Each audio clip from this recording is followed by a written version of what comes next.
So viewers, আপনারা দেখতে পাচ্ছেন বেনাপোল স্থলবন্দরের কিছু নতুন জায়গা একর করে নিয়েছে। তো এই জায়গাতে এখন চলে আসছে। এই জায়গাটা হচ্ছে বেনাপোলের মধ্যে এখন পর্যন্ত সবাই দেখে উঠতে পারে নাই আশা করি। তো আমি যেখানে থাকি সেখানে। তো ভিউয়ার্স দেখেন জায়গাটা কত সুন্দর, আসলেই কিন্তু ওয়াও, তাই না? কাছে একটু জুম করে নিলে দেখতে পাচ্ছেন কত সুন্দর জায়গাটা, আসলেই কিন্তু ফ্যান্টাস্টিক, মনোমুগ্ধকর একটা জায়গা, ঠিক আছে? সো আসলে বলে বোঝাতে পারবো না, দেখেন আপনারা নিচে চোখে দেখে নেন। আর যারা চ্যানেল নতুন আছে তারা তো অবশ্যই চ্যানেলটিকে সাবস্ক্রাইব করে দিবেন। সাবস্ক্রাইব না করলে কিন্তু ভিডিও করতেই আসলে ইচ্ছা করে না, ঠিক আছে? সো ভিউয়ার্স দেখতেই পাচ্ছেন কত সুন্দর জায়গাটা, আসলেই ভিউয়ার্স ওয়াও, তাই না? লাইটগুলা কিন্তু অনেক সুন্দর লাগতেছে রাতের বেলায়।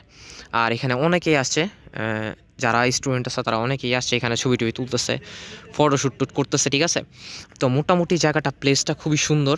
আসলে আমি ভিডিওতে যতটুকু দেখতেছেন আপনারা তার থেকে বেশি সুন্দর এবং ফিল এবং ভাইব পাবেন যদি আপনারা এখানে আসেন, এসে দেখতে পারেন। তাহলে একটু ওয়াইড অ্যাঙ্গেলে দেখানোর চেষ্টা করতেছি, দেখেন এক নজরে একটু ওয়াইড অ্যাঙ্গেলে দেখে নেন আপনারা। সো দেখলেন ভিউয়ার জায়গাটা, ওয়াইড অ্যাঙ্গেলে দেখলেন আপনারা একটু।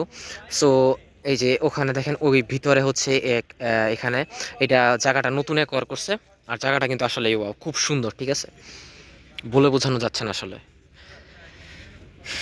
বলে বোঝানো যাচ্ছে না, বলে তো সবই বুঝাই দিলাম, আর কিভাবে কি বুঝাবো? এখন সাবস্ক্রাইব করে বাকিটা বুঝে নিতে হবে।